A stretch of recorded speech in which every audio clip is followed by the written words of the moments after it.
Whole sports all plays. Whole sports all plays.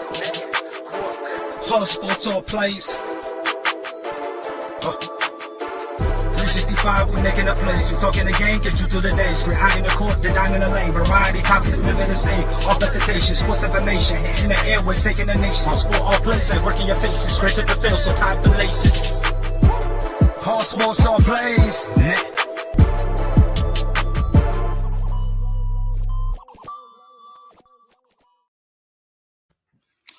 All right, ladies and gentlemen, it is the morning show on All Sports, All Plays Network. As you can see right now, though, it's pretty much the unscripted crew coming at you this morning. I think Gonzo, Chris Gonzalez will be on in a few minutes. Maybe Rob might make a stop by. We'll see. But until then, it is the morning show with my boy, none other than Frankie the Yankee.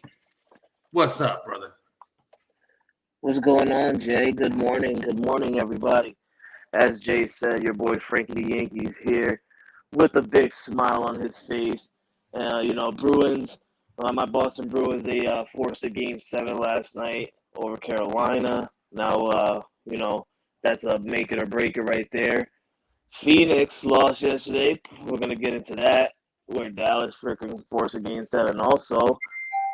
And what we're definitely going to talk about is some 76ers and Miami Heat. I got a little apology to do, Jay. I got a little apology. But other than that, I'm doing good.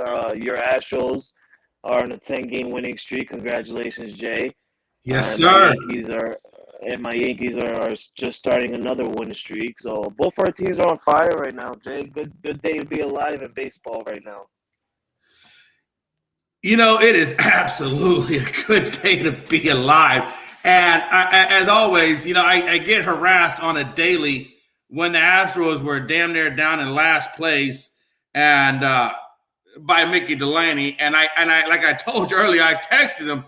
I had a question from a friend where the Astros are sitting, and he said first, and I said, thank you for passing the test. So it's interesting. And I think Frank will be back in a minute. I think his internet crapped out on him. But, yeah, man, hey, listen, Astros are doing well. The Yankees are doing well. Not that I'm a big Yankees fan, but, hey, they're doing well. And, speaking of the Astros and the Yankees, I don't know if y'all have seen this, but there seems to be a little feud going on between Brian Cashman, the general manager of the Yankees, and Jim Crane, the owner of the Houston Astros. I believe Crane kind of called out Cashman saying that, you guys haven't been to the World Series since 2009. And then Cashman fires back saying, well, we probably would have gotten there had we not had the sign stealing thing with the Houston Astros, and we probably would have won that year. But as you know, the letter between Rob Manfred and Brian Cashman came out in 2017 about the Yankees and their sign stealing issue. So I really don't know what to believe. I think there's a lot of dirt floating around. Obviously, the Astros got dirt. I think the Yankees and Red Sox are showing their dirt a little bit. And it just is what it is, folks. Hey, look, man, it's baseball. But I think there's going to be a new rivalry forming between the Yankees and Astros because of all the turmoil that has gone on between these two teams. So it's going to be interesting. We'll get more of that later. I want to introduce my boy, Rob, Mr. Late Reverend, to the show. How you feeling, my brother? I am good. Lots of good things are happening. Unfortunately, I know Frankie's Bruins did win the other night. Unfortunately, the Dallas Stars did not win, and right now we are down to Calgary 3-2 in this series, and we'll have to see if Dallas can pull it out. I'm struggling to think that they will. Dallas was kind of a long shot coming into this at the beginning, so we'll see what happens. But this hockey you talking about? Yeah, hockey. I don't know. Do you? I don't know, Rob. Is that in your repertoire? A little bit. I watched a little bit when the Blackhawks were good. You gotta rep with your city, man. Oh no. I feel you. Trust me. Hey, Houston doesn't have a hockey team, so I had to go with the closest one, which was Dallas. That's our only hockey team, and the only reason we got that hockey team is because they came out of Minnesota. David Allen says, yeah, the Yankees would have had the year the Yankees won the World Series, they had to cheat to do it. They cheated to do the year. This guy doesn't. I don't know what he's writing. Michael Tell Pinay. him, if you're going to talk about the Yankees, speak perfect English, all right, for one. I can't. For number two. Yeah, y'all can try to read that. Listen, the I don't know. Yankees- I don't want to. The Yankees would have had to to the year. Don't even try to read it. Don't even try to read it, Rob. I can't, man. I can't read that. I'm having a headache trying to figure that out. I'm gonna just tell him straight up. There's no way in hell in 2009 the Yankees freaking cheated when we won our World Series. That year in 2009, we were unstoppable with Derek Jeter. We had Mark Teixeira. We had my boy Jorge Posada. Like, there's no need for those greats to cheat. So shut your mouth. Man. Frankie's already. Hey, I can see the steam already, Rob. Don't try and come out at my team and you can't even speak perfect English. Y'all take that team stuff serious. Man, hey, listen, I didn't know it was gonna get hot and heavy that fast off the comments, but wow. Okay, I like the way the show is. I like the direction the show is heading already. It's Freaky Friday, and Frankie C's here getting freaky for you fans. Hey, all I know is I'm glad your camera's off if you're getting freaky. Hey, listen, there's some things I don't need to see. Jay, I don't think the world wants to see how I look right now. I don't even want to get up. I don't want to get dressed. I don't want to put my hat on. It's Freaky Friday. I just want to be relaxed. Yeah, hey, listen. Come to work. I got to go to work later tonight. All right, folks. Hey, listen, we're gonna get it. We're gonna kind of get into these games from last night because it's a lot of interesting stuff out there. Rob, I think you're literally one game away from the Mavs going to the Western Conference Finals. Luka Magic. Yeah. It was a lot more than just Luka Magic that got them that win. That team just came out to play, and I got to be honest with you, Phoenix they just did not look like they were interested in that game one bit.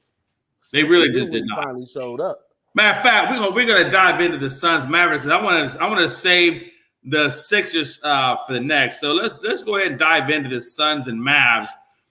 When I look at the box score. Because I didn't write my notes down, but when I looked to see, Ayton put up 21, 10 of 16, 1 of 4 from the free throw line.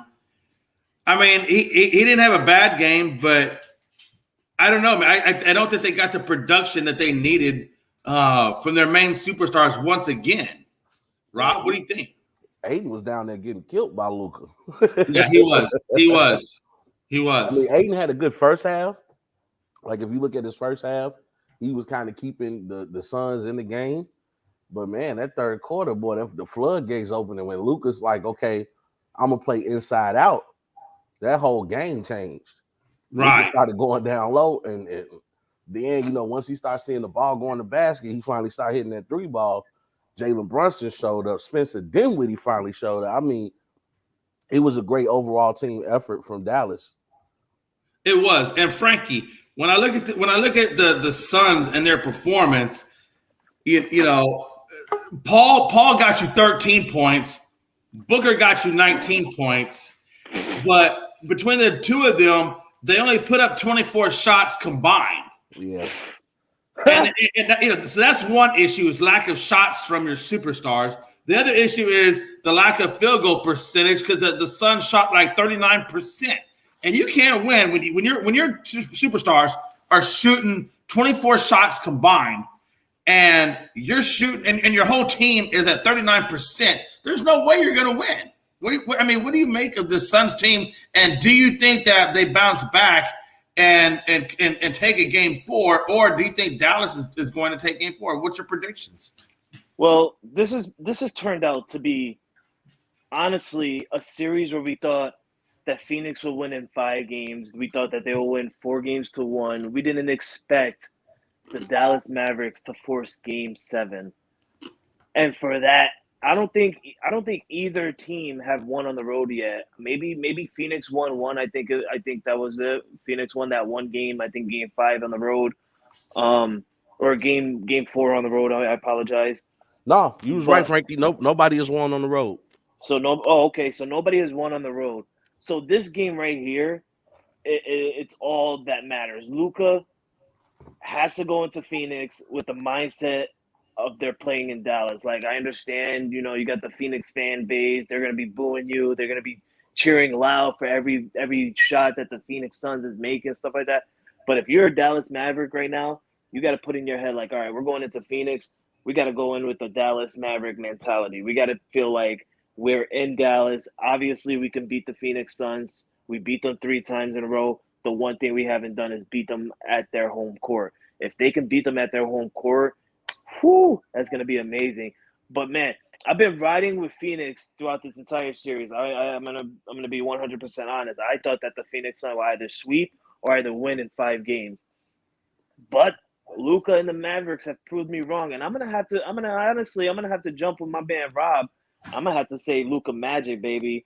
Luka Magic is turning up when he needs to turn up, and he's putting on a show. And right now, since the Dallas Mavericks have forced a Game 7, I'm going to have to pick the Dallas Mavericks winning this one on the road in Phoenix and being the one team to win on the road this series, just so I can go at the end of the day to our boy Jay Ness and troll him like the Phoenix Sun fan that he should be and put his hopes down, because there's a lot of heat right now.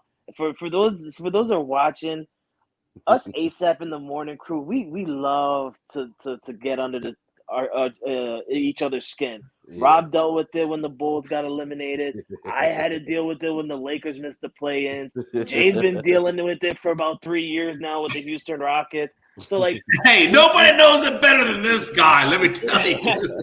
So we all love to get in each other's skin. And Jay Ness, y'all know Jay Ness. Hey, Jay needs the pain. Jay needs to experience a little pain. That's what needs to happen. I mean, he had the major pain from it all last year. Losing the finals, but we expected the Bucks and Giannis to beat the Suns last year. This year, you have the Phoenix Suns, who are the best team in the NBA with the best record, who are 1 game away from being eliminated in the second round, might not even make it to the Western Conference Finals. Now, how amazing will that be to all Phoenix Sun fans? Like, that will be amazing to me to see them lose in the second round after going to the championship. And you know what? I'm going to blame it all on CP3. I'm going to blame it all on CP3 because every Phoenix Sun fan was like, oh, well, we got CP3. He's going to be our man. He's our leader. He's our guy. But what's going on right now? Mr. CP3 is in Game 7 with Luka, Magic, and the Dallas Mavericks. And here's the deal for me. Hold on. For the record, I did say Dallas will win the series. So yeah, you did. Oh, yeah, you're right. Not everybody said Phoenix was going to win. I got faith in my boy Luka. I apologize. You're right. Rob was the only one. He was the only one on 8-7 in the morning that picked the Dallas Mavericks. You're right. You said it on the afternoon show back at the beginning of the playoffs. Yes, Lord. What's up, my boy Gonzo? How's it going? So Gonzo, good morning, man. Good to have you on the show, brother. Oh, I know Sanders is on a natural high right now. Sanders, stop playing. For one, you're not even in Vice City. You live in freaking Connecticut. We all know that. Stop playing. You just correct yourself and say it's nice to be a Miami fan right now. But let me just go out and say this. Let me just go out and say this to you, Sanders. Hold on. What did he say? Yeah. No. You're right, Sanders. You're right. I'm actually. I said this before the show to Jay. I said I have an apology to say to the Miami Heat and your fan base. All right, I'm gonna apologize right here live on ASAP in the morning. I apologize. Hey, you guys had to go on to the next round to lose to whoever's gonna win between the Celtics and the Bucks because they just got your hopes up for no reason. You guys are in the Eastern Conference Finals just to get eliminated, to not make it to the finals, to fight for a championship. You guys are all hyped for nothing. You guys are still Heat garbage. I am sorry that you guys are Heat garbage because you had to face a non-playoff James Harden and a really hurt Joel Embiid. I am sorry that you guys think you're so hot, but you're not. You're just hot garbage, Heat trash. I apologize. Now let's move on. He's been waiting to get that out of his system, I think, for quite some time now. I'll see. Man, I've been waiting since last night when I seen the Heat win. He said, "Now go trash." He said, "Now go trash them." I trashed them as my apology. I'm disappointed. I know we still talking about Phoenix and Dallas, but I am so disappointed in Philadelphia. I was so disappointed. You shouldn't be. You should I know I don't know why I'm disappointed because I knew James Harden wasn't gonna show up. Yeah, exactly. But even with Embiid, it to have him, he never takes accountability for what he does. Like even in the post count, now you throw James Harden under, but well, it's not the James Harden. We thought we were getting into James Harden from Houston, and it's clear he's not that guy. Everybody knew he wasn't that guy. Are you dumb? Just disappointed. Take some accountability. That's why I apologize on Facebook and say, you know what, Joker did deserve that MVP. He took his L like a man. Yeah. The sister looked bad in that press conference. It was pitiful, bro. Nobody showed any like remorse, no anger. It's like they didn't care. Yeah, it was just kind of whatever. It was very nonchalant. And that's what I'm saying. The passion, they don't have passion right now, man. And if you don't have passion for the game, if you don't have passion for your team, I mean, you're just not going to go anywhere. I mean, how do you – and then that's kind of where I'm thinking the Suns are at right now. They got all the talent that they need to win, but I'm not seeing that passion. I'm not seeing that grind that it takes to win. And I see it out of Dallas right now. I see finally Dallas. You had Bullock who contributed. You know, you had Dinwiddie who came out and put up 15. He did his part. You know, everybody is doing their part, and that's why Dallas is getting the win. It's not that they're more talented than Phoenix. They're just playing harder. They're playing team ball. Yes, sir. You know, yes, sir. I think part of it, Jay, is I think the Suns went into the series thinking that it was going to be an easy series. Yeah, they overlooked Dallas.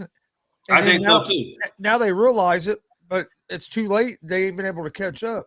But first of all, before I talk about that game, I got to apologize to Rob for saying that Devin Booker was on the level of Luka. On the level of Luka. I apologize. If I'm going to start a team, I'm building around Luka. I'm telling you, baby. Welcome home, Chris. So I'm going to apologize for that. Also, I want to say thanks to Frankie because when he was talking about everybody suffering with their teams, he didn't mention me, which is great because I've been suffering for about 5 or 6 years with my teams. But you guys got a promising future, though. You got a promising future in Indy. Indy's getting better. My other teams don't know, but no, I don't know what happened to the Suns. I think they overlooked them a little bit, and they went cold shooting.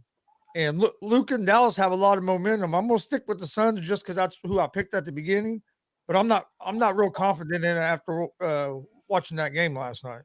I mean, Luka is bringing it, man. Like, bro, even though he's not shooting, and he's getting his teammates involved. He is, and I love the fact that he is bringing it to Devin Booker. They steady snapping at each other on the court. I ain't scared of you, bro. He was like, y'all don't know who I am. I'm Luka, baby. Road team hasn't won a game in this series, so that's the only thing that got me a little nervous. But you know what, I got faith in Luka, man. You know, I was shocked last night. I thought really Game 5 was just a heart crusher. But Dallas showed me something last night, man. They came out and they fought, and that's all you can ask for. Come out like you care. 5 games. I thought this would be a 5-game series. I thought that Luka would get Dallas at least 1 game. But I never thought they'd be going to Game 7. I think me and Nick Wright is the only people that pick Dallas. And it's just because I have faith in Luka. Like, I've seen Luka's development every year. You can tell that he does work on this game. I know people give him a hard time about sometimes not coming in shape, but he's still a young kid. I mean, he's out there living his life. But you can tell he takes the game serious because he's developing his skill. Look at who he is now, the way he moves down there in the post, understanding I can't rely on this step back 3 all the time. Luka doing what he needs to do to get the job done. And like you said, Chris, finally letting his teammates show up to the dance and help him. You know, and he says, you know, if Luka had a legit 2 with him, I think he does it. I think when Brunson plays his game, he is a legit 2 because you can see that when Brunson and Luka are vibing off each other, this team goes places. They really do. Luka's Brunson plays defense too. Yeah, and Luka's an underrated passer. And I'm glad. Oh yeah. I told you guys, man, he reminds me so much of LeBron James. He really does. And I'm glad that Jay had mentioned that. Not because from an athletic standpoint, but he just And I'm glad that Jay had mentioned that, because early on in the playoffs during the first round and stuff, we had said that the Dallas Mavericks have players.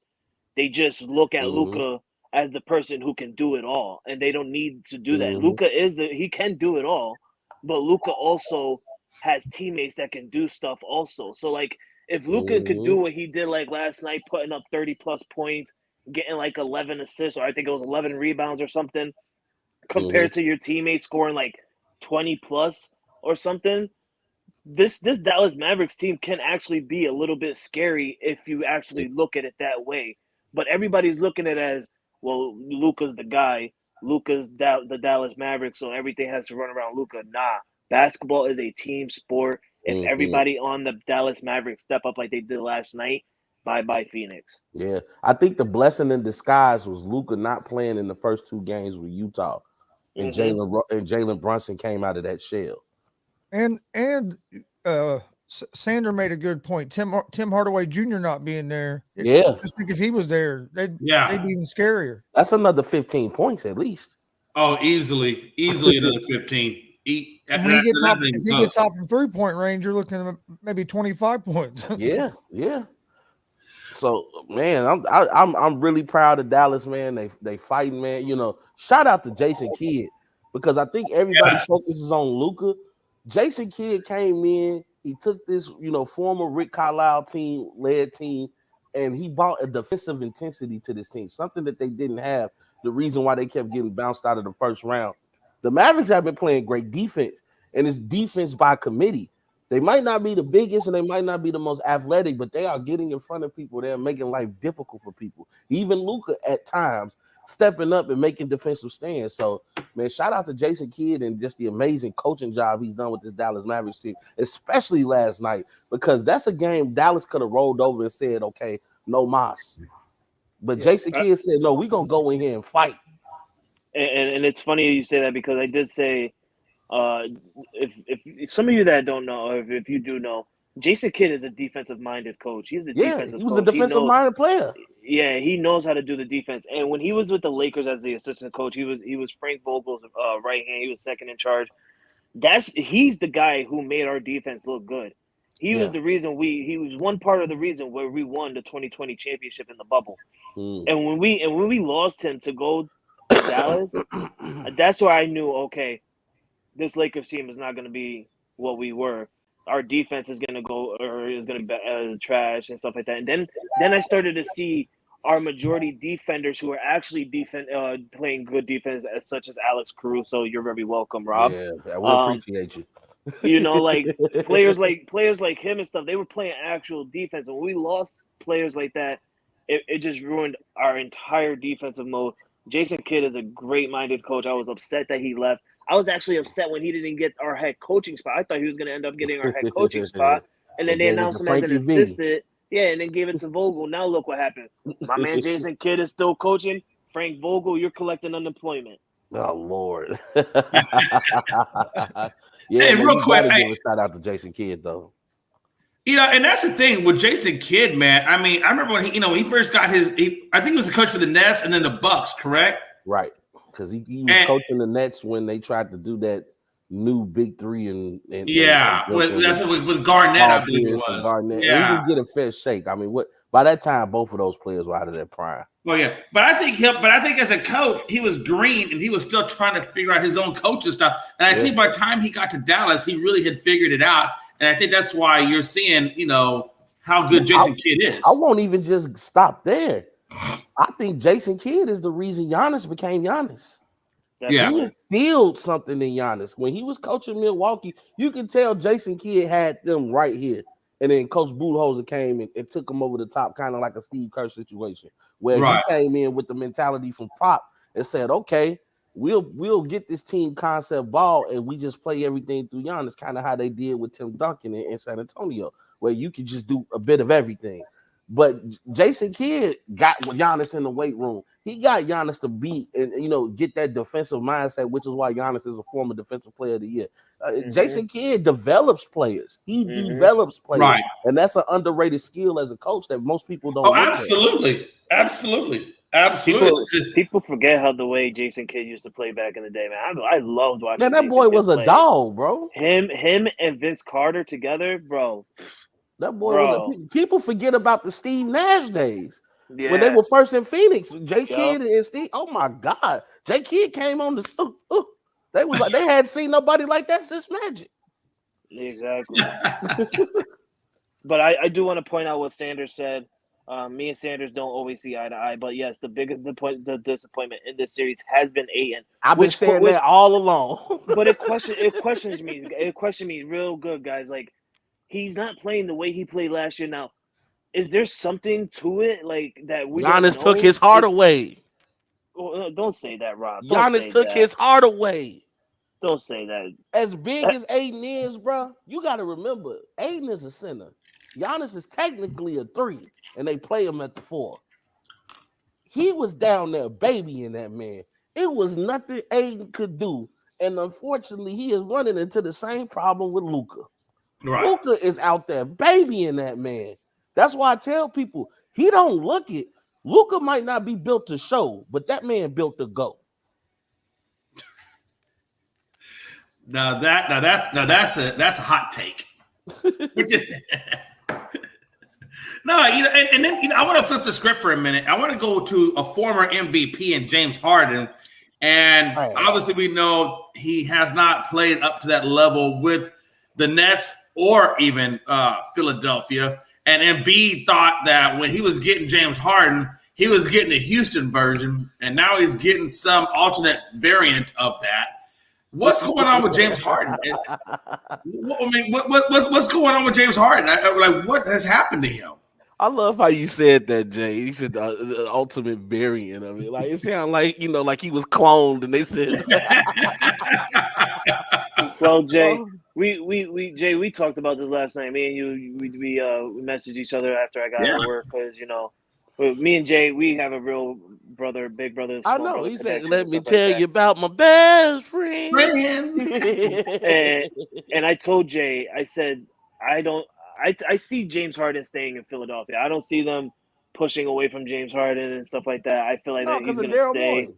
Yeah, exactly. I feel like he's going to stay. You know what? James Harden right now, I feel he knows that he's almost towards the end of his career, right? Yeah, you could play basketball for so long and stuff. But once you become a player that constantly gets traded, you're going to get looked at as, okay, this is basically towards the end of your career. He knows deep down inside, he wants to win a championship, but he knows he cannot win a championship.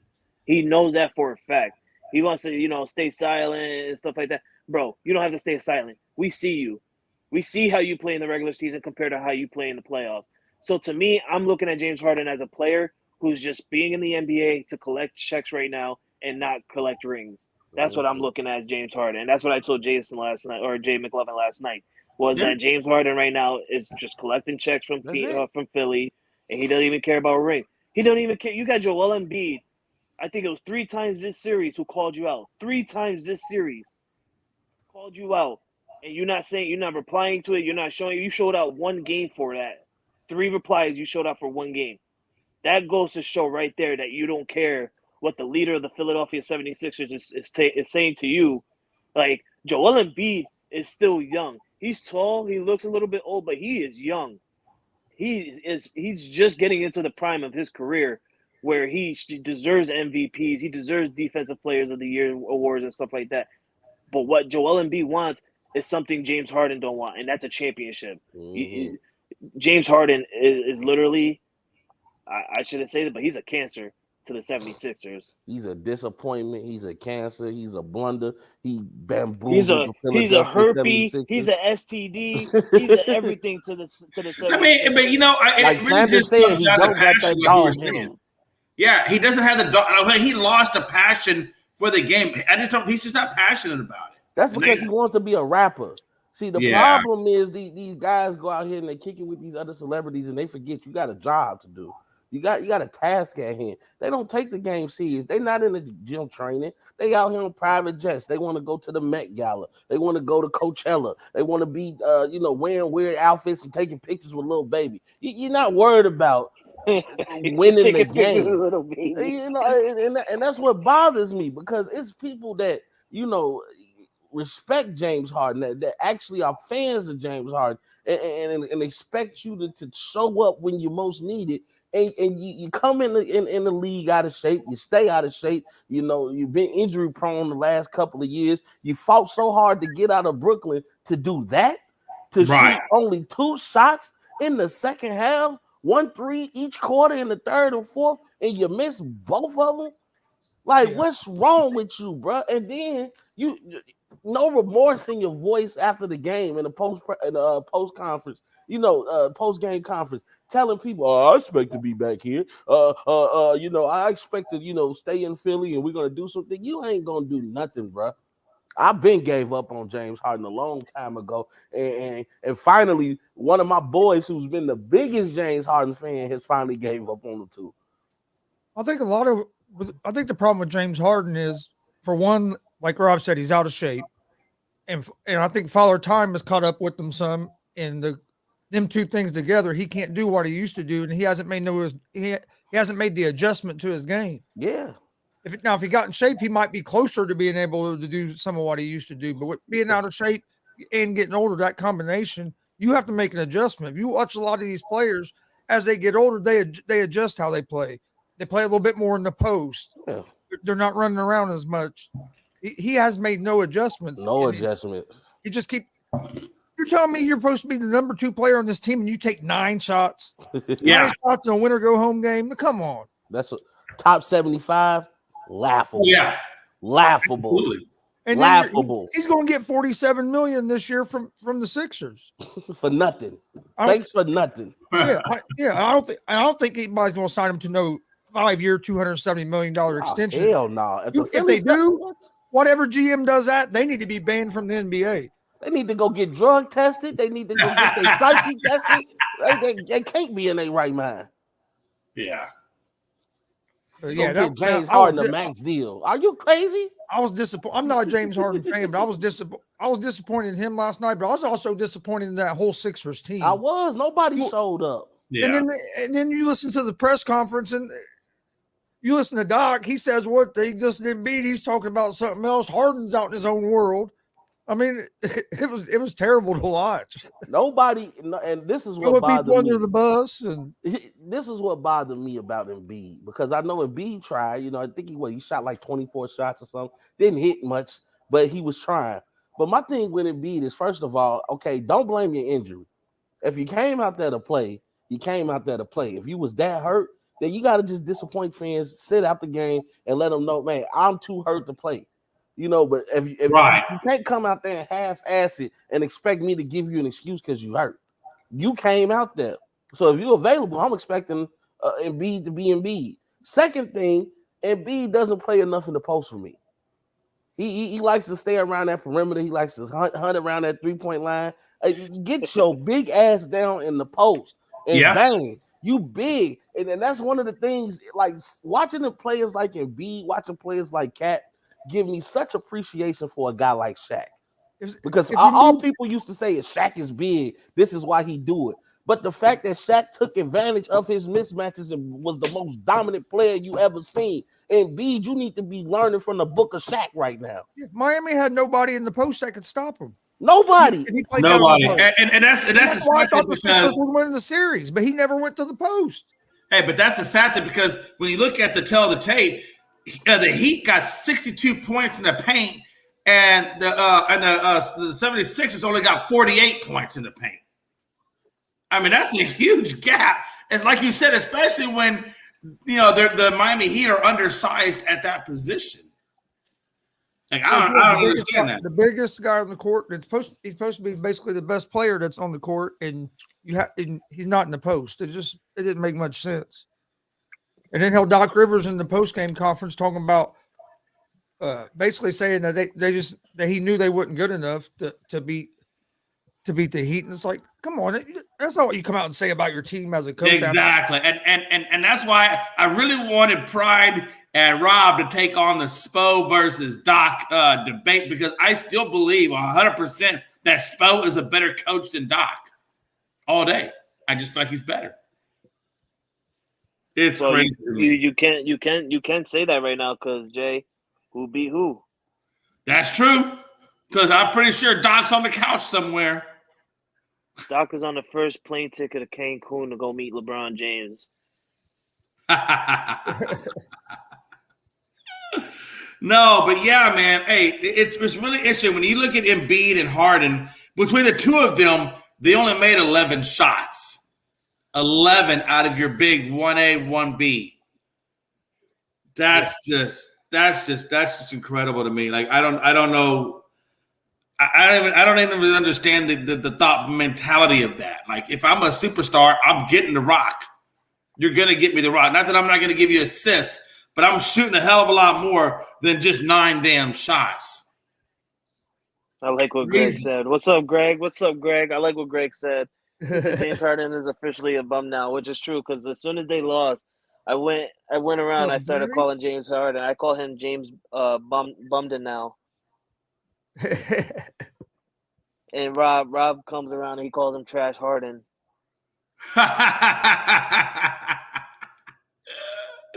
Yeah, man. Hey, listen, I feel bad for Ron, man. I know Ron, obviously he's a diehard Sixers guy, and I just feel like, man, he's got to be in a little bit of a depression over that. He really shouldn't be, honestly, because early on in the series, he was stressed himself when they were down 2-0. Right. He was stressed. When Embiid got hurt, it changed a lot. Yeah, part of him knew, like, Embiid's not being 100% right now in the playoffs. I know we're not going to make it. He knew either they were going to lose this series or they were going to lose the next series. He knew for a fact that the 76ers weren't going to make it all the way.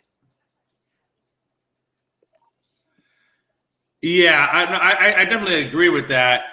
Then we're going to kind of turn our attention. I want to kind of turn attention to tonight's games and get you guys' opinion on what you think is going to happen. I know we got the Bucks and Celtics going at it again, and I believe, if I'm not mistaken, let me double check myself. The Bucks are up 3-2. Yeah, man. Yeah. And so the game is going to be in Milwaukee. Like you said, Milwaukee. Does anybody here believe that the Celtics are going to tie it up at 3 apiece? I think they can. I honestly think they can because this series has been going back and forth. The Bucks did take one in Boston finally, and I honestly think that the Boston Celtics can take one in Milwaukee, no doubt about it. We've seen it many times in this series where the Bucks end up winning a game, but the Celtics somehow turn it around the next day or the next game, and they play fantastic defense. They're shooting the ball really well, and it's not just Jason Tatum, it's not just Jaylen Brown, it's not just Marcus Smart. It could be Al Horford one night, it could be Thais one night. Like, you never know. So I think, honestly, I really do think that the Celtics can find a way tonight and force a Game 7 back in Boston. Because that's kind of where I'm leaning. I feel like, man, I feel like, I want to believe that the Celtics are going to lose tonight. I really believe that Milwaukee needs to close it out. They need to close it out. It's possible, Jay. It's possible because they're in their home stadium with their fan base. So it's possible that Milwaukee can close it out tonight. I just think from their psyche and for their confidence level to close it out and then get ready for Miami. I mean, I hate to see, I don't think the Bucks want to go back to Boston tied 3 games apiece because that's going to give Boston a lot of momentum, going into that. And I don't know if they necessarily want to do that. Well, I know one thing. I bet you the Milwaukee Bucks wants that rematch against the Miami Heat so bad.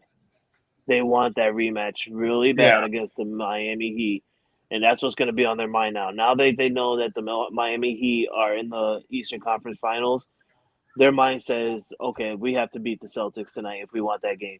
Because for those who don't remember, the Miami Heat are the team that surprisingly, as like I think they were a 5th seed team at the time. They eliminated, I think, the Bucks in the playoffs when they were a 2nd seed team. They eliminated them in the bubble to go to the NBA Finals to face the Lakers.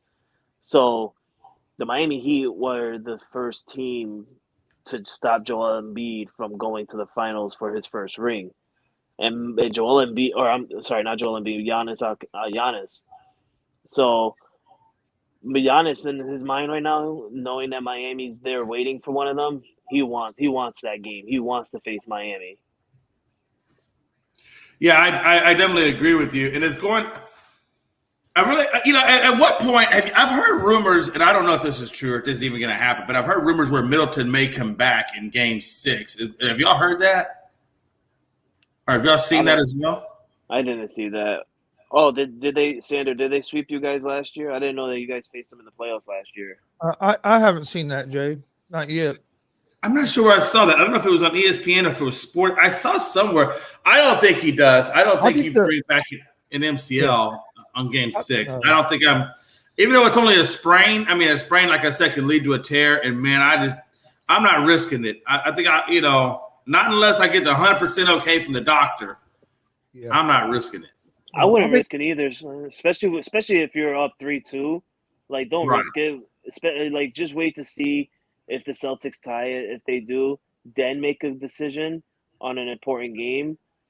Even then, I wouldn't even risk it. But like, save yourself for when it matters. Save yourself for when the game actually counts. Maybe the next round in the finals, or maybe or the championship game. Save yourself. Don't rush to come back, because if you rush to come back and you get hurt worse than you came in with, you not only is your season done for this year, but you're going to miss some time next year as well.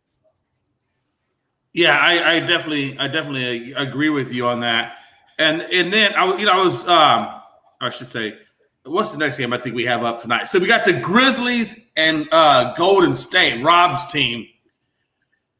Frankie, I want to start with you first, only because this is your prediction. Your prediction was Memphis was going to make it to the Western Conference Finals. And how do you feel going into Golden State tonight, man? I feel, honestly, Jay, I'm a little nervous, but I feel confident. After the performance that they put up last game, I honestly feel like they can do it again. If they have that mindset of saying, like, man, the way we stopped them, they just had to review that game, see what they did, and they just got to do it again. And I did heard in the last game that even with John Morant injured and out for the rest of the season, John Morant during film sessions and stuff, he was there in the front row of film session, going by one plays and telling his teammates, this is what we need to do, this is what we have to do, this is how we're going to stop them.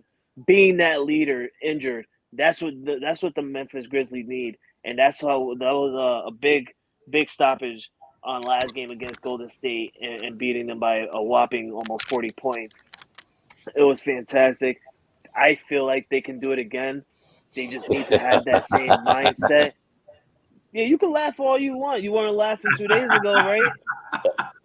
Yeah, all right. Ha, Frankie, right? why you be having so much hate in your heart? Because you come in, I'm trying to give my analysis on Memphis, Ken beating Golden State, and then you come in with a little ha. No, I'm laughing like because Freddie. You talking about something. I love the way they beat them by 40, 50 points.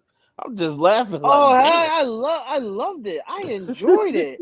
Frankie got so much hate in his heart. He hates Durant. He hates the Warriors. He hates any baseball team that's not the Yankees. He just hates. Oh my God! He hates Miami. No. Hates James Harden. Lord, no. Listen. The only person I hate so much in my heart is KD. I don't hate the Golden State Warriors. I don't. I'm just tired of seeing these guys always winning. I mean, yeah, we didn't see them last year, but we didn't see them last year because they were injured. Literally, they were injured, that entire team. Now they come back this year and look where they're at. I don't want to see this again. I don't want to see Steph Curry, Draymond Green, Klay Thompson. I don't want to see them in the finals. I want to see something new, damn it. I'm tired of seeing the same matchups every time. and I feel like Memphis can do it. If Memphis right now, adding this win, Memphis went. I think they're now 22-6 without John Morant. 22-6. Yeah. That says a lot. So the Grizzlies can do it. They just need to go in there. I'm hoping, like I said, that they studied and watched that film from the last win, because whatever they did in that last win, defensively and offensively, they need to do it again in Golden State. They need to do that. And the way they did that was starting off hot. They started off fast. They did not stop. They kept their foot on the pedal. They kept it going. They did not stop at all. And that's what they need to do. They need to lock up everybody and play offense the way they did last game. So according to WISN 12 News, which is a local Milwaukee news station, Chris Middleton could return to the second round playoff series between the Boston Celtics and Milwaukee Bucks in Game 6 or possibly Game 7. So it doesn't look like he's definitely not out. So I wouldn't be surprised. I don't think they put him in 6, like we said, but I would not be surprised if it goes to a Game 7 that we don't see Chris Middleton out there. Who said that? A radio host? Yeah, it was also hold on. Oh my God, he's not even famous. I'm not believing what he says. Hold on now. Dario Melendez from SI, or no, Dario Melendez from he's a news guy from Wisconsin, says nothing. He tweets out nothing official yet, but don't be surprised if Chris Middleton returns this series. I'm being told he's progressing well, and they're not ruling him out of Game 6 and even Game 7 if necessary. Sources say it's strong possibility that he's back for Game 6. So I don't know, man. We'll see. I mean, Milwaukee's telling their fan base that I'm not going to listen for Game 6. I'm not going to listen to a radio host. I'm not going to listen to a weatherman until I hear from an analyst. He's not a weatherman. He's a sports guy for the news station. I don't. Nope. I want to hear it from an actual sports guy that I see on ESPN and stuff. Yeah, that'd be awful quick from that kind of injury to be back already. Listen. I wouldn't bring him back. I wouldn't either. Actually, yes, I would. I think You said yes, I would. Talk about the hate that I have. No, because if the doctor's clear, I'm using every possible weapon I can against this Boston Celtics team. Yeah, if the doctor's clear him, I mean, yeah, you have to. I mean, you play him, but man, I'd be worried about it. But I think both these series are going to end tonight. I think the Bucks are going to close it out, and I think the Warriors are going to close it out as well. But also, I think whoever wins tonight's game is going to win the series. If the other teams win and force Game 7s, I think the Celtics win, and I think Memphis will win in the Game 7 back at Memphis. So, but I think the Warriors win tonight. I got a question for the panel. So far, it looks like Rob's prediction for Dallas seems to be the more credible prediction between him and Frankie. Frankie seems to be the less credible one. If Frankie loses his prediction tonight, do we start looking at Frankie in a different light? What kind of shit is that, Jay? What kind of shit is that, Jay? I'm just saying, hey, listen, if his prediction isn't really all that great, do we start demoting him maybe down to another show or something? I don't know. How is my prediction? We would never get rid of Frankie. Hold on, get rid of Frankie. Hold on, Rob. Hold on, Chris. Hold on, Rob. Hey, listen, I got to light a fire. It was getting a little too quiet. I got to bring the heat back. For one, I just want to say, all right, Jay, you asked me to join Unscripted, damn it. So you watch your mouth. You ain't never gonna demote me anywhere. You understand? And two, I didn't say I'm demoting you. You shut your mouth and you know your role, all right? I'm talking now. All right? I got the mic. And number two, my prediction is beautiful. I did this prediction when John Morant was injured in the early season of November, damn it. And look where they're at now. My prediction is beautiful. Not one person in ASAP in the morning or ASAP Network can do a prediction like I did, damn it. All right? Besides Rob, because, you know, he's a Golden State fan / Bulls fan. So like, he always picks the Golden State guy because he know Golden State can make it all the way. But I make a beautiful prediction, damn it. I made a beautiful prediction with Dallas. Hey, that's true. They Hey, got honestly, You but you didn't make that prediction early in the season like I did with Memphis. No, I when did they it didn't at the have beginning of the playoffs. Exactly. See, so my prediction is more beautiful. Damn it. I did Golden State at the beginning of the season. That's because you're a freaking Golden State fan. Shut No, up, Rob. Steph Curry fan. Get it right, buddy. Get it right. Hey, No, listen, when you I officially wear a gotta jersey give with the hat, Gonzo a you're little fan. bit of pain right now. I'm for just a quick minute. We'll come back. We're gonna talk more basketball, but I want to kind of switch gears just for a real quick second. Don't talk about the Reds. Hey, I want to talk about the Reds for just a second. They won. Leave them alone. Gonzo, I gotta ask you, man. Listen, they're talking about the Reds' season could be the worst season in Major League Baseball history. It was looking that way, but the last week and a half, they've played a lot better. They've won 4 of their last 5 games. Now, don't get me wrong. 3 of those 4 wins in their last 5 games were against the Pittsburgh Pirates, who are just as bad. But they did beat the Brewers the other night.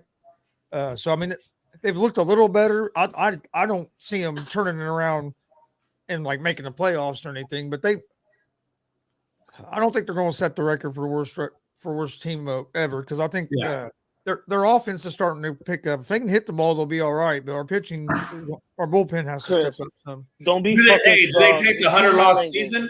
Excuse my language, Chris. Do not take this bullshit from Jay. He's just trying to troll you right now in the Cincinnati Red, trying to, you think they're gonna. He's trying to say that in a bad way. You think they're gonna reach 100-loss season? He's trying to be rude about it, but trying to sound all like nice and stuff.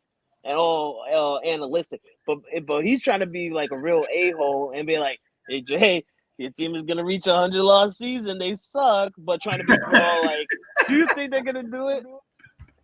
Hey, my team could lose 100 games. You know what? I'd still have this shirt on. I'd still have my Reds hat on. There you go. I thought that was a Bears hat first. Oh, yes, it's a different color Reds hat, so it does kind of look like a Bears hat. I said that to Chris. I said the Cincinnati got to change their logo or something. They look, man. Yeah, they look. Especially if you're not real close, it's hard to tell sometimes. I was about to be It is. Hey, that's the beautiful thing about a Reds fan. You can always switch over.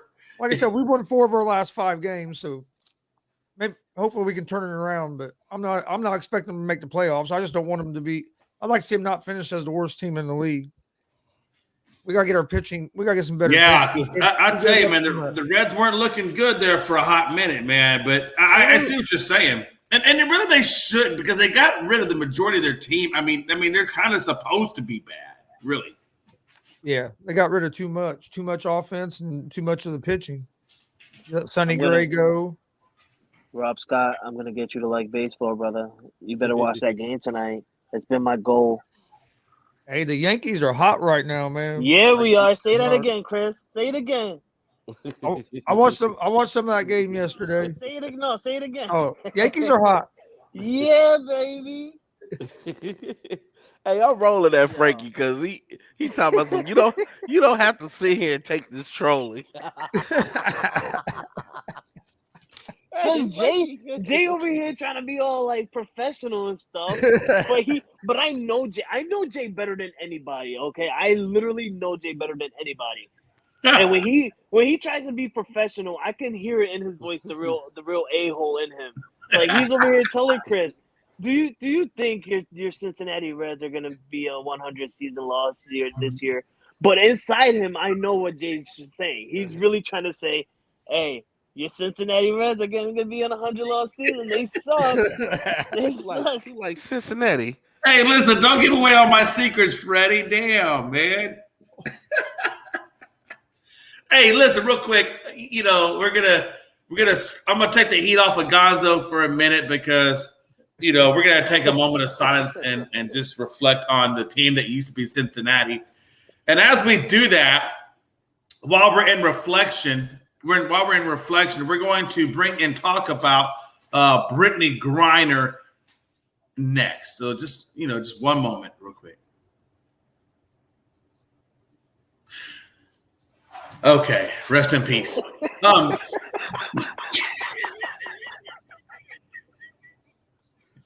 Oh my God. All right, folks. Brittany Griner. Let's talk about Brittany for a moment. She just got extended after her initial court appearance in Russia. Her detention got extended another 30 days. You know, and what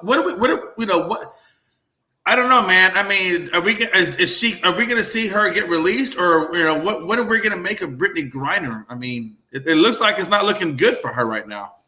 We're going to see her get released when Russia's done with this war with Ukraine.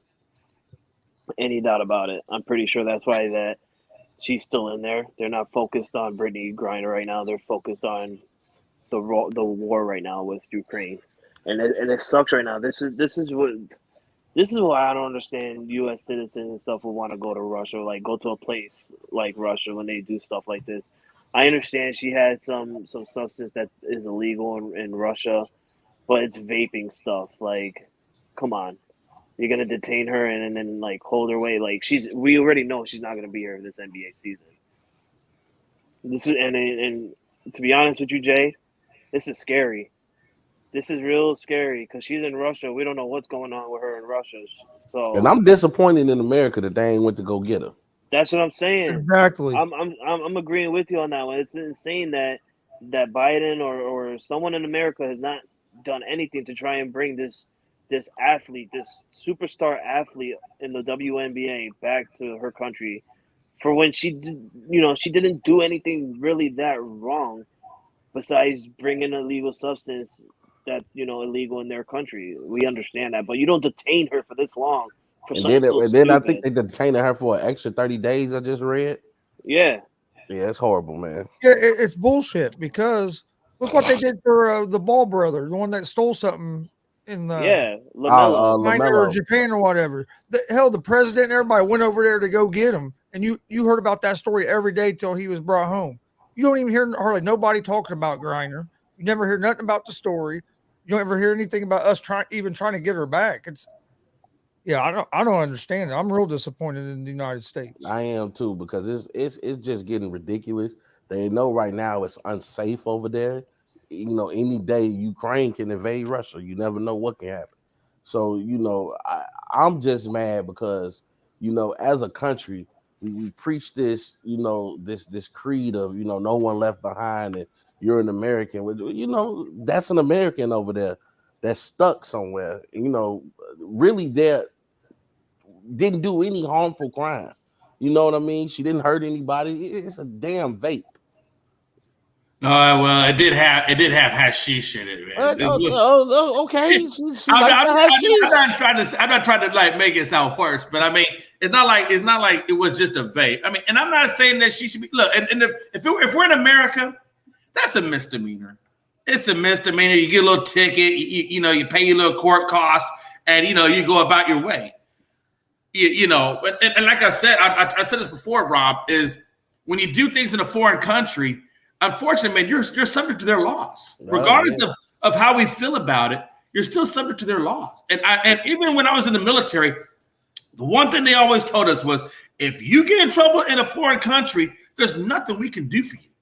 You're subject to their law. So if you're going to break the law over there, I mean, because let's be honest, there's other Americans that are in Russian jails for far less than what even Brittany Griner's done. Mm-hmm. But they're there. They're stuck there. There's like 3 of them over there right now that are pretty much in the same level as what Griner did with drugs. I mean, they're all drug-related offenses.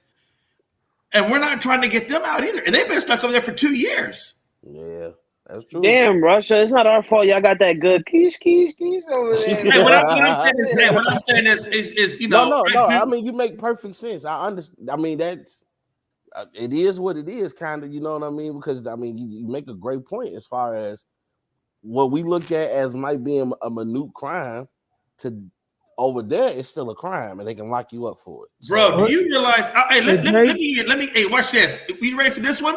In Singapore, if you spit gum on, and I've seen this happen in Singapore, if you spit gum out onto the street, they will arrest you.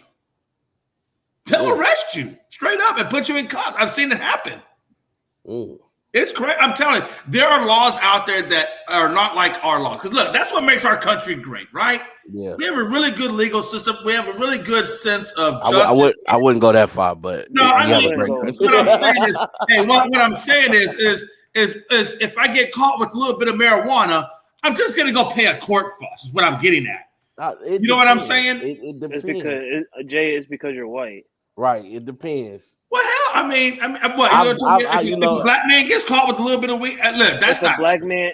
They took me to lockup, bro. Yeah, and they threw it out in court, but I had to go. And then I had to pay $150 to get that expunged off my record. I mean, hey, I get it. I can't go down that route with you because I mean, that's hey, listen, I can't speak on what I haven't experienced. The cop told me I shouldn't be too quick to point things out. Like, we was in front of the gas station. I told the cop, like, yeah, I just got a little L. I'm smoking. I ain't bothering nobody. And he checked and he found it and didn't find anything else, no weapons, no nothing. And then he still put the cuffs on me. I said, "What this for?" And then he pointed at a picture of Obama. I don't know if I caught him on a bad night. And he said, "Until that effort makes it legal, I can arrest you for it." And I sat in lockup for 6 hours. What does that tell you, Jay, Mr. Great Law over there? Hey, listen, am I saying the country is perfect? No. I'm not saying the country's perfect. All I'm saying is that's not the case anymore because it's legal in Chicago. Hey, listen, you know what I'm saying? But what I'm saying is what happened to Rob. Make it legal in Indiana, damn it. Hey, hold on. What I'm saying is what happened to Rob. Is it right? Hell no, it's not right. But what I'm saying is Rob still was able to get out. He still was able to pay a fine and get out. I had to pay to get my. Hey Jay, didn't you say that she could get up to 3 years? Yeah. Isn't that what you read the other day? Up to 3 years is what they could sentence her to. And they might do the max too. That's because that's Russia. They just got hate in their heart. Oh man, hey, listen, it's true though, man. They really do. Oh Lord. Hey, listen, it's true though. Let's pray for her though, man. Hope that she. Oh, absolutely, and I do pray for Brittany because I do want her to come home. I want all the ones that are over there, not just Brittany, but the other Americans that are stuck over there too that don't necessarily, get the fame or get the attention brought to their situations. I would like to see them all, come home. Honestly. And I know, we've had our differences in this country, but I tell you right now, ain't no other place I'd rather be. So, God bless America. And let's be honest. We have America has a long way to go, man. We started the process of, trying to bring light to situations where, it's been dark for a while. So hopefully our country will continue to put light on our weaknesses and get our weaknesses to be stronger and get a more fair equality for everybody, right? I mean, that's what we want. Hey, look at this show right now. Yeah. It's a whole smorgasbord of race up here. And I love it really is, and man. I love each of you brothers. All right?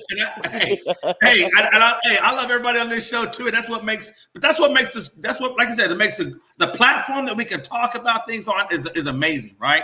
Yeah, we can bring light right now. You can't. What we're doing right now, they can't do this in Russia. No, ain't no podcast over in Russia that they can go out there and freely talk about it because they got no internet. Well, that's true. They might be out there with the donkeys or something. I don't know. Donkeys in Russia, Jay? Come on. What? Russia don't have a donkey? What is a donkey only exclusive to certain regions? I don't know. Shoot, they got horses. Why would they have a donkey? I'm just saying. They got tanks. They don't got donkeys in Russia, Jay. Hey, listen. You ever been to Russia? I will never go. How the hell you know what they got? The closest I've got to Russia is watching Rocky IV. Exactly. And the reason if he dies, he dies. History, Jay. Hey, listen. I know we talked about this the other day. I've never seen anybody get held without bond on a misdemeanor, domestic violence, assault with enhancer, or wherever the hell is going on with Judy. But apparently they're holding him without bond. So I guess it's a little bit more serious than what I initially thought when it first came out. Have y'all seen this? Yeah. What's the enhancer part? Does that mean he's like a multiple offender? Or? The best I could figure it out is supposedly he went in there and basically destroyed her property. Now, I don't know how property turns into enhancer, but that was what I was understanding, is that he went in there and messed with her property, and then because it says right here that it says the Arapahoe it's a weird county sheriff's department, according to the sheriff's office, they charged him with second-degree criminal tampering with the domestic violence enhancer, which is a misdemeanor. Now, I don't know how you get held without bond on a misdemeanor. That's really weird to me. Is the first charge a misdemeanor too? Because it says right, it goes on to say Thursday afternoon news briefing that no physical contact was made in the dispute between Judy and the mother of his 1-month-old daughter. Yeah. It solely involved property, and there was no damage to the property. Yep. So if there's no physical contact with him and the mother, and there's no damage to the property, what the hell is he being held without bond for? Because he's black, Jay. He's black. I'm asking if that's the case. That's crazy. It is. Honestly, it is. He's a black rich man. So it says Brown said Judy prevented the woman from retrieving several items, including the woman's wallet, medical information for the child, and a car seat. Right. So, Okay, from what I'm reading, they're saying a domestic violence enhancer. They're saying enhancer because it enhances the crime that he's already being charged with. So he's being charged with tampering, with criminal tampering, second degree. And on top of that, he's also being charged with domestic violence. So what they're saying is when they say enhancer, it increases the punishment for any offense against current or former spouses or dating partners. Wow. Yeah. So they say Colorado is a mandatory arrest state. So even if you didn't do it, if the police got called on you, they have to. Somebody going to jail. Yeah. What they say? The first one to the telephone, the other one goes to jail. Hey, that's why I keep my phone on standby. Yeah, no shit. Hey, no doubt. At least he hit me, Lord Jesus.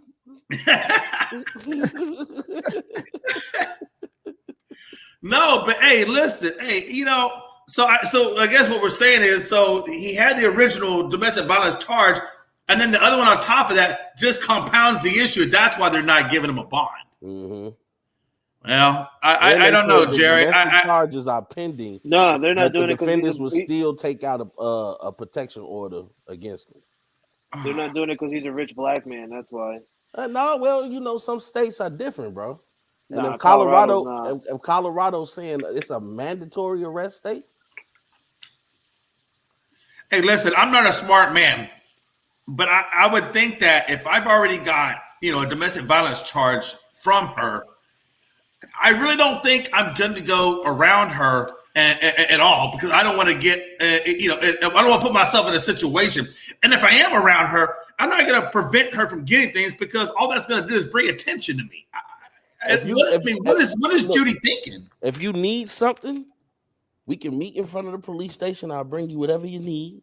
Exactly. I just want witnesses around me. You see, what these superstars and these athletes don't understand. They just don't. You are under the biggest microscope. Frankie does bring up a good point.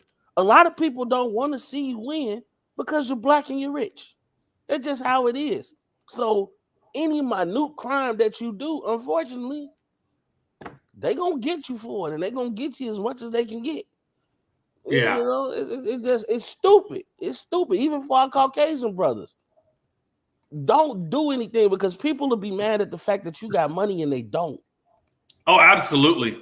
If you got money, I'll tell you, man, if as a superstar, that money can go and come just as quick, because if you don't protect yourself, that money can go out the window. I'm not even rich, but I do what Shannon Sharp do. I won't even lie to you. I don't care what color the woman is. When I'm alone on the elevator with a woman, I am in the far distant corner, or sometimes I'll wait on the next elevator. I don't want no discrepancies. He looked at me, he touched me, he talked to me, I nod my head and I keep it moving. Sometimes you just got to be smart in how you do stuff, man. First of all, no man should ever put his hand on a woman. Right. Learn how to walk away, guys. Learn how to walk away. Freaky Friday. I'm a nasty man. I'm talking to that woman in the elevator. How you doing, Miss Parker? Let me stop. Hey. And then Sander talks. Hey, Sander brings up. I love Frankie. Oh God. He said, "Hey, Miss Parker." Yeah, no. Hey, real quick, we're gonna talk about Earl Thomas as well, since we're talking about all these issues. You know, now you got Earl Thomas on the run, talking about sending messages to the woman of his children. You know, that he violated a protective order because he was threatening her and this, that, and the other. I mean, what is Earl Thomas thinking? Like, if you come on, man, really? You trying to get back in the league and this is what you're doing? I'm telling you, man. Hey, you're right. These superstars, I tell you, man, I don't know what they're thinking when they do what they do. It's just insane to me. Wow. I'm reading it. Oh my God. Like what? Yeah, that's just stupidity, bro. I mean, you know what I'm saying? It's just crazy. It's stupidity, dude. Like you got all the money in the world. I get it. You know, you love people. Sometimes you get hurt.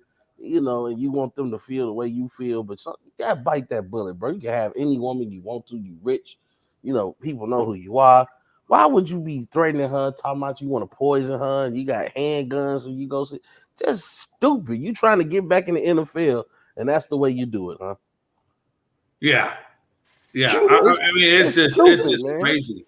It's just absolutely crazy to me. And they have all, like you said, they have all the resources, everything they need. And then they're gonna send out threatening text. Come on, man. Like, if you need to, go pay for therapy. Go talk to somebody.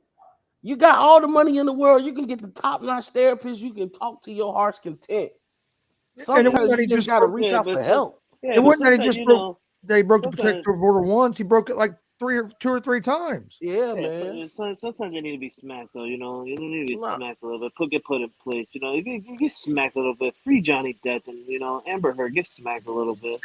You know what I'm saying? I'm just joking, y'all. I was about to say the thoughts about Frankie is not the thoughts of the ASAP.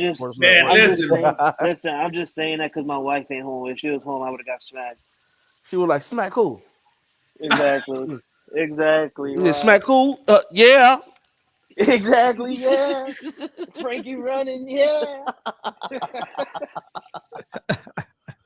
Hey, but man, look, you know, it's what you say, Gonzo. You say 3 times, huh? It's just crazy. Yes, here it says 2 or 3 times that he violated the order within the last 12 months. Yeah, man, these dudes, man, they need to really get that act together. You know, man, you look at the Antonio Browns of the world. You look at maybe that's why he's like that though, because he hasn't gotten a job yet in the NFL. He's been waiting to get an offer, but now he knows that the draft's over. Everybody's focused on the season starting. He knows he's not going to get a contract anywhere. He's pissed. Maybe he's pissed, and he got nobody else to take it out on but that woman. That's still stupid though. Why would you put? You still messing with your freedom. I'm gonna tell you right now. You know what stopped me from doing stuff? I am scared of jail. I've had nightmares that I was in jail. I don't want to go to jail. It's things in jail that I don't have access to. I love women, okay? I love money, okay? I love being able to just have the sunlight hit my face when I'm standing outside, okay? I can't be in no damn jail. I'm already claustrophobic. I hate being on planes. Thanks. That's a fact, bro. I love sleeping naked. You think I want to go in there and sleep naked, bro? That's crazy, you sleep naked, you gonna wake up with hold on, we can't talk about this on the network. Hey, I'll tell you this much now. Hey, the one good thing about jail was when we're about to start an OnlyFans for the morning show. I'm telling you. hey, I'll say this. Hey, for that little 30-day stretch of jail time that I put in, I'll tell you this. When I came out, my bank account was fat because I was paying for food, electricity. It was pretty fat. Just let me. I'd rather stay in the hospital, not jail, because I'm gonna tell you right now. I'm kidding. Look, they threatened me with jail. I'm going crazy. I'm a who don't they gonna put my ass on crazy. Hey, we're gonna take about a quick commercial break to pay some bills, and then we'll be right back. These people crazy.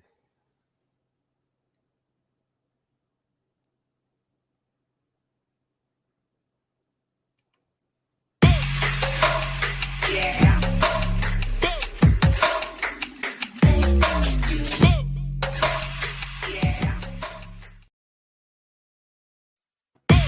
little shout out for God. Back to back, really? Hey, listen, I can't help it. My computer's a little slow, like Frankie's brain. It only operates at half capacity. It's okay though. Yeah, well, my brain is slow because I smoke so much weed. Your computer's slow because you're still running on that Dell internet. Hey, don't knock it, man. I got half price for this thing, and I'm actually tapped into my next door neighbor's internet, and he don't even know it. So, shh. Jay, can we talk about the NFL schedule? Yeah, man, let's do that. We already kind of talked about the Christmas game. I kind of got Rob's I asked Rob last night about the Christmas game. I'm gonna ask you guys. So we got the Broncos and then the Rams playing for Christmas, which is not a bad, not a bad matchup. Me personally, I would have loved to have seen a Super Bowl rematch between the Bengals and Rams at Christmas. Just me. What game do you like the game that's being played, or would you guys want to see a different game? Gonzo, I'll start with you, man. What game would you really like to see at Christmas? Well, aren't they going to have 3 games? Yeah, they got 3 games on Christmas, but I think we're just talking about this one for right now. Okay, I thought they were having 3. Or even what game would you like to see at Christmas instead of what's being put out? The Chiefs and the Chargers, I think would have been a good game. Yeah. Ooh. I like that. Absolutely. Herbert versus Mahomes. And then, of course, you got that revamped defense that they just put out.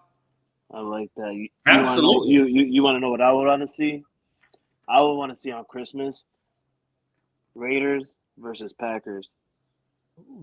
Yeah, that'd be a good one, too. And I want the Packers at home. So that way Devontae Adams goes back to Lambeau. Yeah, I wouldn't mind that. As well. What about Patriots Raiders? Josh McDaniels versus Bill Belichick. Jay, we played them actually week 15. We played them. That's an early December game. Oh. And I believe it's in LA or Vegas, if I'm not mistaken. And that's actually the one game I'm actually scared about because there's no other person. I've said this many times. There's no other person that knows our offense really well than Josh McDaniels.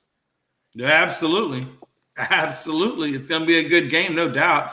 I think Rob I think he won the same one, didn't you? The Chargers and Chiefs. Yes, sir. I believe that was the game you had mentioned. Because man, I mean, you talking about high power offense versus maybe a new revamped high power defense, and like man, I just want to give a shout out to the AFC West. I mean, those general managers made some moves. Hey, I don't mean to interrupt you guys, but I got breaking news via Adam Schefter on Twitter. Oh, Lord Jesus. Jerry Jeudy was released on bond today with full contact allowed between him and the alleged victim, per his attorney, who added the judge stated there was no probable cause to believe that there was the threat or use of any physical force against the victim.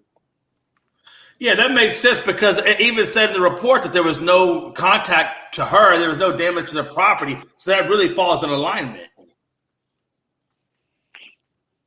Interesting. Okay. So Jerry Jeudy, he is free, guys. He is free.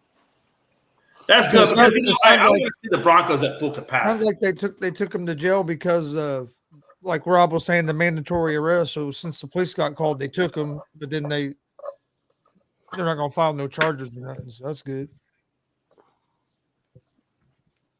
Yeah. And again, like I said, it's good for the Broncos because I really do want to see them at full capacity and see what Russell Wilson can do with this team, honestly. What do you think about that? Having Wilson debut against Seattle.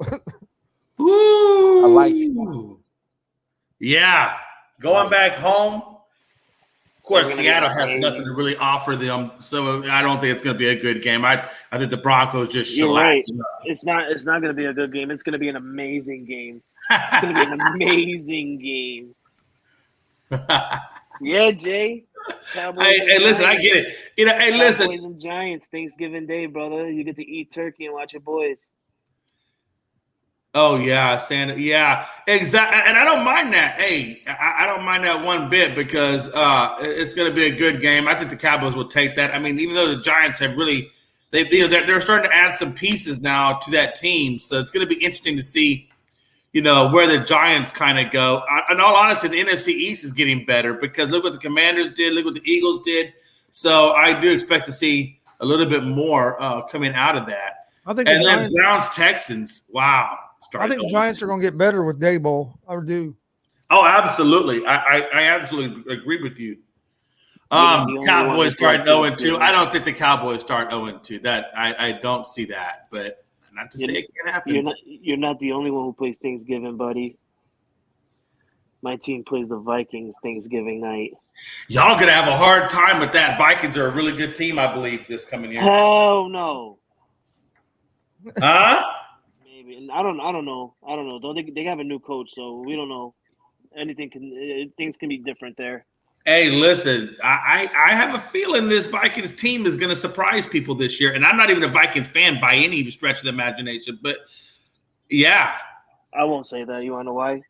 Because of their quarterback. I got a feeling.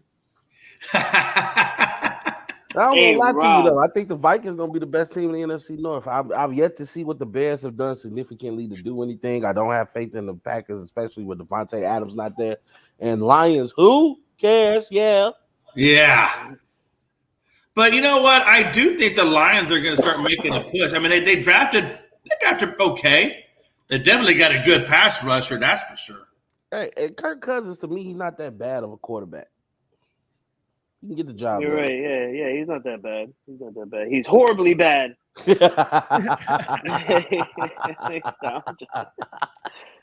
That's just a lot of hate coming from Frankie, though. Nah, I don't have no hate. That's just a lot of hate coming from Frankie. Nah, so, Frankie, who's your team? Who's your team in football? Oh, I'm a diehard Patriot fan. That's right. I have no hate. I have no hate for NFL players, honestly. The one team there's like 3 teams I actually do hate. It's the one I hate with the most passion is the New York Jets. I hate them with a passion, and that's Rex Ryan's fault. Honestly, that's honestly Rex Ryan's fault. Number 2, I hate and it's crazy. It's crazy. All 3 teams I hate. I'm gonna just say right now, it's all New York teams. I hate the New York Giants. They took 2 Super Bowls from my boy Tom Brady. Eli Manning and Tom Coughlin can go to hell for that. And Plexico. And Plexico. Yeah, you're right. And Mario Manningham. And the number 3 one is the Bills. I just hate the Bills. The Bill fans, you don't like the Bills? Bro, they're so, you don't even understand. These Bill fans here in New York, they were hiding in the closet for 20 plus years, and they had 2 great seasons, and now they want to all be coming out of the closet and stuff like that. They come outside now. Yeah, no, stay your asses indoors. Bing bong. You got to be good. You got to be good. For Bill fans to finally come to my face and say something, you have to be good for 20 plus years, and you have to win a maximum of 3 Super Bowls. If you can be good for 20 plus years and win at least 3 Super Bowls, then you can start talking to me. But right now, I got a question for you, Frankie. I got a question. I don't want to hear it. I don't. No. It's a legitimate ask me question after the show. Oh no, hold on now. So the Patriots trade Stidham to the Raiders and they give him a 2023 7th round pick along with Stidham in exchange for a 6th round pick. How does that make you feel? It doesn't make me feel nothing. I don't really care. I knew Stidham was going to be gone when we picked up the quarterback at this year's draft. When we picked him up in I think it was the 3rd round. That told me right there that Stidham was done. He was injury prone the last 2 years. He didn't have a really good career with the Patriots when he did play. They mixed him in there with Cam Newton in 2020, and we all thought that he was going to be the successor for Tom Brady. But we all seen how he played, and I knew he wasn't going to be a Patriot for long. So it really doesn't bother me because he went to the Raiders, who literally he's going to go to the Raiders and be like a 3rd string quarterback, And the only reason he went to the Raiders because he knows Josh McDaniels. He played under Josh McDaniels, and Josh McDaniels probably knows that he can do something with Jarrett Stidham if it comes to be. but it really doesn't bother me, which is why we got a 6th-round draft pick. We weren't going to get anything better. He says North Packers, Lions, Bears. I don't see that, Damian. Packers in the first? Did you say the Packers and then the Lions? And then you put the Vikings last? Yeah, you're smoking those crazy crackers, bro. Nah, I think he's smoking the hashish. He's definitely eating some edibles. He's definitely eating some edibles. No, he don't even eat edibles. He's smoking that krakata. He said he's on the rock. He said he's on the rock. He's drinking his alcohol warm right now. Oh God!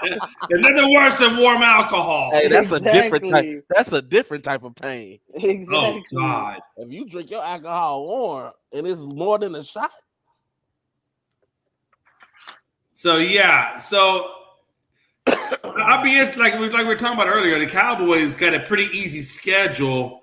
Go down your schedule list, Jay. I want to know who you got play. You know what? Yeah, let me see if I can pull that up here. It ain't gonna be.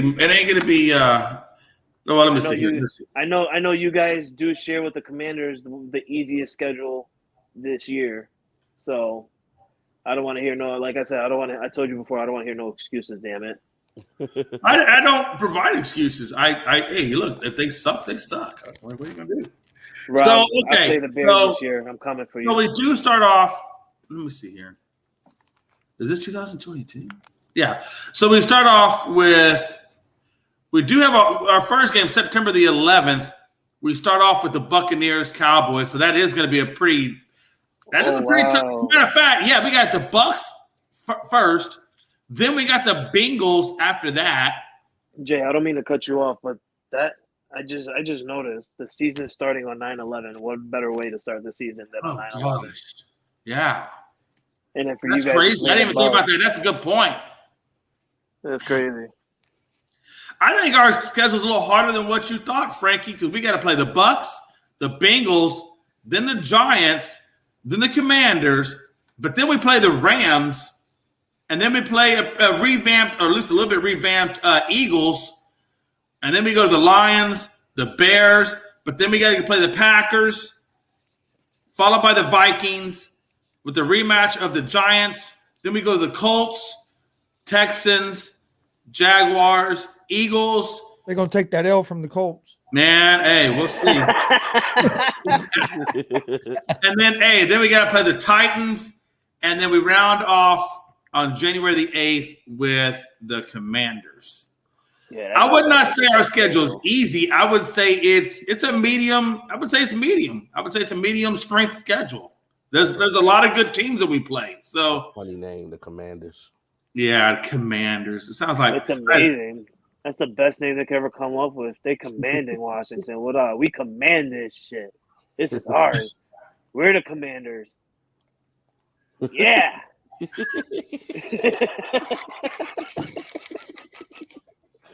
Let's see here, though. Hold on, Frankie. Now, now we transcend over to the Patriots 22 schedule, and you guys start off with the Dolphins, then the Steelers, then the Ravens, then the Packers, and then you get the Lions, the Browns, go back to the Bears, hit the Jets, Colts, back to the Jets, Vikings, Bills, Cardinals, Raiders, Bengals, back to the Dolphins, back to the Bills to wrap up January the 8th. So you guys got a pretty challenging schedule as well. Yeah, I'm excited. I would definitely say that we will not see New England in the playoffs due to that schedule. I don't see it. We're definitely not going to see the Dallas Cowboys in the playoffs. But hey, you know what I like? I like how you rounded up your list. You mentioned the Colts. Chris came out and said you're definitely taking that L. But when you mentioned the Patriots going to play the Colts, he stood his mic shut because he knows. Same thing with Rob. You mentioned the Bears rather than say nothing. Listen. All that was. I can't ever say that against the Patriots because of what happened when Tom Brady was there. So Listen, he only came out with that comment because I talked about how bad the Cincinnati Reds were, and he just needed some payback. Okay, let's not take that too seriously. No, because the Colts are actually going to beat the Dallas. I think the Colts are going to be good this year. I really do. I think Matt Ryan can still play. We just got to get we need another receiver. Yeah. Chris, I'm sorry. You said that, bro. I try to be serious, so that's why I was all quiet and stuff. But, like, come on, Matt Ryan still can play. Come on, be real, bro. Be real, bro. Matt Ryan. I think he'll be all right this year. Hey, it's the only option we have. I mean, it was either him or Wentz again. I didn't really see why they got rid of Wentz because I didn't think he played that terrible last year. But I mean, the last 2 games were just terrible. But the whole team played terrible. That defense, everybody did the last couple of weeks. Yeah. The only reason why I don't take the Colts too seriously right now is because it's the lack of wideouts. You guys got a great running game, by far probably the best running game in the NFL. In my opinion, I think Taylor is just amazing. And you do have an aging Matt Ryan, a decent defense, but nothing special for you guys. You guys, I don't know why y'all have not landed Jarvis Landry yet, or at least made an offer to him, or even Odell Beckham at this point. I'd probably go more Jarvis Landry just because I think he's a healthier option. Rumors are they're going they've been talking to Julio Jones. Stupid. Yeah, because he can't stay healthy. I'd rather have Landry. That's exactly what I'm saying. I don't know why y'all have not reached out to Landry yet, to be honest with you. It's crazy to be honest. Jay, can you put up that comment so I can shut him up real quick? Let me shut him up for a minute. Nope, not that one. No, the Tua one? Yeah. I had that. I was surprised you didn't say anything about it. Oh, I was in my daughter's room. So he's right. Yeah, Tua does own Mac Jones in the NFL right now. But you want to know something else? Tua was a starter in Alabama while Mac Jones was a third stringer. That says a lot, right? Another thing is Tua has who? Tyreek Hill. He's going to underthrow him. Trash. Mac Jones is going to beat Tua twice this year.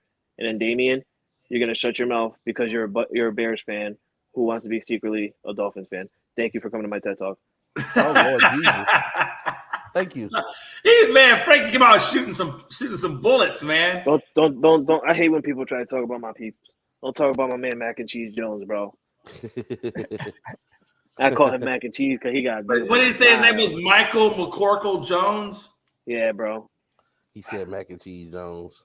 Mac and Cheese Jones. I don't trust anybody. I don't trust any quarterback whose middle name is McCorkle. I just have issues with those type of people. Okay, and we don't trust any quarterback with a first name Dak.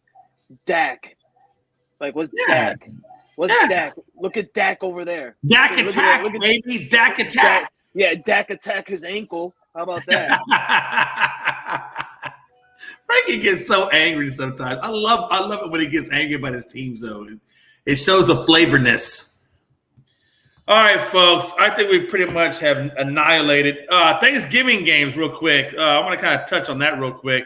Does anybody know? Have y'all seen this? Are the Lions playing on Thanksgiving? Yeah, the Lions do play on Thanksgiving. I don't know who they're playing again. I think they're playing against I know the Bills are playing. The Lions are playing. I know you guys are playing the Giants. I believe the Packers are playing. And I know the Patriots play the Vikings. So there's going to be a lot of games. Oh, yeah, absolutely. Absolutely. And, yeah, I don't know why the Lions – the Lions and Bills, Giants and Cowboys, Patriots and Vikings is on tap. I don't understand. What's going on with the Lions? Why are they always at Thanksgiving? It's crazy to me. It's always Cowboys and Lions every year on Thanksgiving. Yeah, Cowboys, Lions, Packers, or Vikings. Like it's always the NFC North. Well, it's going to be interesting because we play the Giants on Thanksgiving, so I'm looking forward to that. We should get that win. Patriots and Vikings, man, I'm telling you, it's going to be good. Texas Dolphins is going to suck. Bills Lions is going to suck because you know the Dolphins are dominating and the Bills are dominating right off the rip. So I don't even know. Don't say that, Jay. Don't say that because last year the Bills were the first team to give the Jaguars their win. So don't say that. No, that's true. All right, that's true. Hey, I'll give you that. He said, what did he say? Dak beat Max and Cheese, though. Whatever. I don't understand that shit. Whatever. Mac and Cheese Jones lost to the Cowboys, so shush. I love it. And Frankie, that is true. But it was also expected because Dak's been there for how many years compared to Mac Jones? Shush! I'm not listening to that weak ass. I'm not listening to that weak ass bull crap. No, I'm not listening to that. Oh, wait. What happened again? Mac Jones still made the playoffs? Oh, all right. But then he got blown out. Game one. So still made the playoffs his rookie year. Still made the playoffs. Did your quarterback make the playoff his rookie year? No. So shush. You shush. We still own you. We still own you. Shut up. We still own you. Until you beat us, we own your ass, and I'm going to ride that one to my grave. That is true. And I feel the same way with the Astros and the Yankees. You didn't beat us last year, and until you beat us, then you can't say nothing. I got him. Hey, listen, I'm going to let you have that one. I'm not. Hey, listen, it is what it is. Listen, it is what it is, but that's okay. Y'all were still on the couch while we were in the playoffs. It doesn't matter. Okay. Hey, folks. Final thoughts. We're going to do a final thoughts around the horn, and then we're going to wrap this puppy up. Gonzo, you got any final thoughts, brother? Yeah, ready to watch some good NBA games tonight. Glad we finally know when the NFL schedule. That's always nice when that comes out, and you get to see who's playing who and kind of project how the season's going to go. So got UFC fights this weekend, so got a lot going on in the sports world. Absolutely. Frankie. Yeah, gonna enjoy some I got to work tonight, but I'll be watching the games. Everybody enjoy your basketball tonight. It's gonna be interesting. Can the Celtics force a Game 7? And same thing with the Memphis Grizzlies. Can they also force a Game 7? So we got interesting matchups tonight. And also enjoy your baseball to all the baseball fans out there. Jay's gonna be hoping for an 11-game winning streak, and the Yankees are playing up against the White Sox again, which I'm still trying really hard to get Rob into because he's a White Sox fan from being from Southside Chicago. So I'm going to try and get him to be a White Sox fan real hard. So, yeah, Jay, enjoy your night, bro. Hell yeah. Rob. I think Rob's probably working, so we'll bypass Rob. Hey, real quick, man. Hey, again, great shows. Are still up on tap for ASAP. Lots of good stuff coming out. And, of course, we got Unscripted Saturday at 8 Eastern. Frankie will be with me. Gonzo, I think you probably got – you got wrestling shows this weekend, don't you? Yeah, wrestling show Saturday night. Huh? Yeah. Yeah, and so we're going to try to get Joe Stevens on Saturday's show.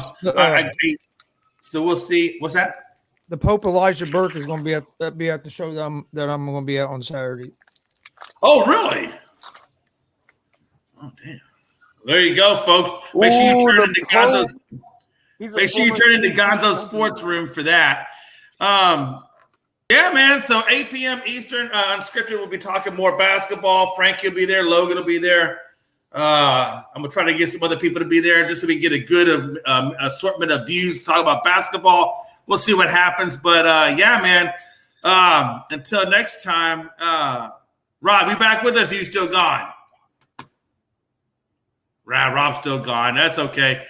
Hey, this has been ASAP in the morning. Appreciate you guys stopping by.